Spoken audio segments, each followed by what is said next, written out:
Yes TDP మాజీ MLA YSR Congress party నేత వల్లభనేని వంశీని హైదరాబాద్లో అరెస్ట్ చేశారు విజయవాడ పోలీసులు. విజయవాడ పడమట పోలీస్ స్టేషన్లో ఆయన మీద కేసు నమోదైంది. సత్యవర్ధన్ అనే కంప్యూటర్ ఆపరేటర్ ఇచ్చిన ఫిర్యాదు మేరకు ఆయన మీద అట్రాసిటీ, కిడ్నాప్ కేసులు నమోదైన నేపథ్యంలో ఇవాళ ఉదయం విజయవాడ పోలీసులు వచ్చి మై హోమ్ భుజాలో ఉన్న ఆయన నివాసానికి చేరుకుని ఒక డిఎస్పీ సిఐ ఆధ్వర్యంలో వల్లభనేని వంశీని అరెస్ట్ చేసి ఇక్కడ నుంచి తరలించి విజయవాడకి తీసుకెళ్తూ ఉన్నారు. ప్రస్తుతం మార్గ మధ్యంలో ఉన్నారు. కొద్దిసేపటి క్రితం చౌటుప్పల పంతంగి టోల్ ప్లాజాను దాటి ఆయన కాన్వాయ్ అయితే ముందుకెళ్ళింది పోలీస్ కాన్వాయ్. అక్కడి నుంచి మరో 2 గంటల్లో విజయవాడ పడమట పోలీస్ స్టేషన్కి గన్నవరం మాజీ ఎమ్మెల్యే వల్లభనేని వంశీని తీసుకెళ్లిపోతున్నారు. గన్నవరం నుంచి 2 సార్లు ఎమ్మెల్యేగా టీడీపీ తరఫున పోటీ చేసి విజయం సాధించారు వల్లభనేని వంశీ. ఒకసారి వైఎస్ఆర్ కాంగ్రెస్ పార్టీ తరఫున పోటీ చేసి ఓటమి పాలయ్యారు. గతంలో విజయవాడ ఎంపీగాను టీడీపీ తరఫున పోటీ చేసి ఓటమి పాలయ్యారు. 2 సార్లు ఓడిపోయిన ఆయన 2 సార్లు ఎమ్మెల్యేగా గెలిచారు. రెండోసారి గన్నవరం ఎమ్మెల్యేగా గెలిచిన తర్వాత వల్లభనేని వంశీ టీడీపీ నుంచి వైఎస్ఆర్ కాంగ్రెస్ పార్టీలో జగన్ సమక్షంలో చేరారు. ఆ తర్వాత వైఎస్ఆర్ పార్టీలోనే కొనసాగారు. 2024 ఎన్నికల్లో కూడా ఆయన వైఎస్ఆర్ కాంగ్రెస్ పార్టీ తరఫునే గన్నవరం నియోజకవర్గం నుంచి పోటీ చేసి ఓటమి పాలయ్యారు. గతంలో ఆయన నారా భువనేశ్వర్ని ఉద్దేశించి, నారా లోకేష్ని ఉద్దేశించి చేసిన కొన్ని ఘాటైన విమర్శలు తెలుగుదేశం పార్టీ శ్రేణులు ఇప్పటికీ కూడా తీవ్రంగా తప్పుపడుతూ ఉన్నాయి. ఆయన అరెస్ట్ చేయాలని డిమాండ్ చేస్తూ ఉన్నాయి. నారా లోకేష్ కూడా గతంలో కొంతమంది గురించి కామెంట్ చేశారు. రెడ్ బుక్లో కొంతమంది పేర్లు మెన్షన్ చేశాం, వాళ్ళని చట్ట విరుద్ధంగా నడుచుకున్న వ్యక్తులను ఎట్టి పరిస్థితుల్లో ఉపేక్షించేది లేదని కూడా చెప్పారు. కాబట్టి ఇవాళ వల్లభనేని వంశీ అరెస్టు కూడా రెడ్ బుక్లో భాగమేనంటూ ఆ పార్టీ శ్రేణులు ఆరోపిస్తున్నారు. వల్లభనేని వంశీ సతీమణి కూడా ఆరోపిస్తూ ఉన్నారు. ఎందుకు అరెస్ట్ చేశారు అంటే గతంలో గన్నవరంలో ఉన్న తెలుగుదేశం పార్టీ ఆఫీస్ పైన దాడి కేసుకు సంబంధించి అందులో ఉన్న కంప్యూటర్ ఆపరేటర్ సత్యవర్ధన్ని బెదిరించారు అనే కేసులో, కిడ్నాప్ చేశారనే కేసులో ప్రస్తుతం వల్లభనేని వంశీని అరెస్ట్ చేశారు. ప్రస్తుతం పడమట పోలీస్ స్టేషన్కి ఆయన అనుచరులు కూడా చేరుకునే అవకాశం కనిపిస్తోంది. ఆయన తరఫున లీగల్ టీం కూడా ప్రస్తుతం రెడీ అవుతోంది బెయిల్ దాఖలు చేయడానికి.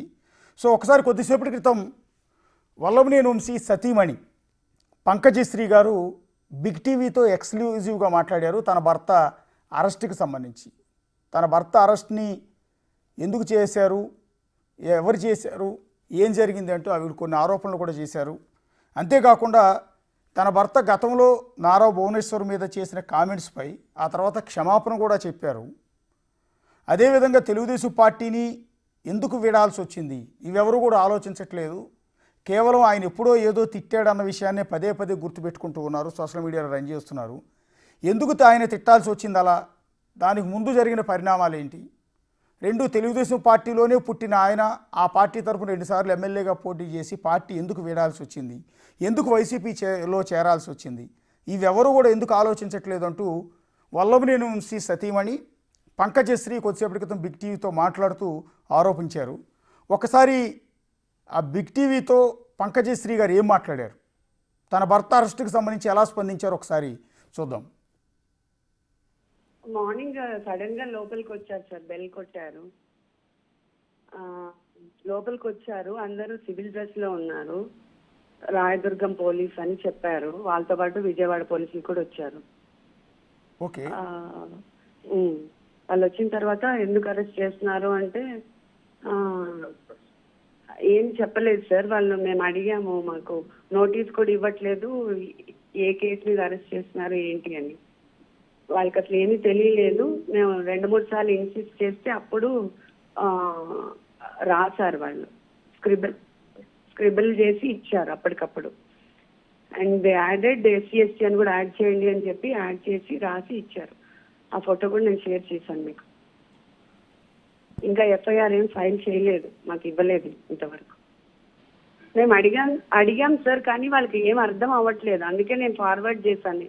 ఏవో కేసెస్ ఆర్టికల్ నెంబర్స్ ఏవో రాసి ఇచ్చేసారు అంతే. అదేం లేదు సార్. వంశీ గారు అసలు విజయవాడ వెళ్ళలేదు, కోర్టుకి వెళ్ళలేదు. ఆయన నిన్ననే జగన్ గారిని కలవడానికి వెళ్ళారు, నేను ఆఫ్టర్నూన్. మాకు ఏమనిపించిందంటే హై లెవెల్ నుంచి బాగా వాళ్ళకి ప్రెషర్ ఉంది. బికాజ్ వాళ్ళందరూ వంశీ గారికి తెలుసు, అందరూ వచ్చి చాలా ఒబీడియంట్ గా ఉండి తీసుకెళ్ళిపోయారు. అంటే సార్ ఇక్కడ నాకు ఏమర్థమైందంటే వాళ్ళకి చాలా సార్లు ఫోన్స్ చేసి తొందరగా అరెస్ట్ చేయండి అని అడుగుతా ఉన్నారు sir. We know that sir, తెలుసు. ఎందుకంటే వాళ్ళు వచ్చినప్పటి నుంచి అదే కదా చెప్తున్నారు, రెడ్ బుక్ అని, రెడ్ ఫైల్ అని. They are doing all those things. వాళ్ళు ఏదో ఒక దాంట్లో అరెస్ట్ చేయాలని. ఇప్పుడు ఇన్ని కేసెస్ పెట్టారు సార్, దీని ముందు ఎన్ని కేసెస్ పెట్టినా మేము బెయిల్ తెచ్చుకున్నాం. ఇప్పటి వరకు ఎఫ్ఐఆర్ రాయనప్పుడు అది ఎంత ఫాల్స్ అని తెలుస్తుంది మనకి. వెరీ మచ్ ఎవిడెంట్ కదా. విజయవాడలో కూడా మాకు ఇప్పటి వరకు నోటీస్ సర్వ్ చేయలేదు, మేము వెళ్ళి అడిగినా ఇవ్వట్లేదు వాళ్ళు ఎఫ్ఐఆర్ కాపీ. ఓకే.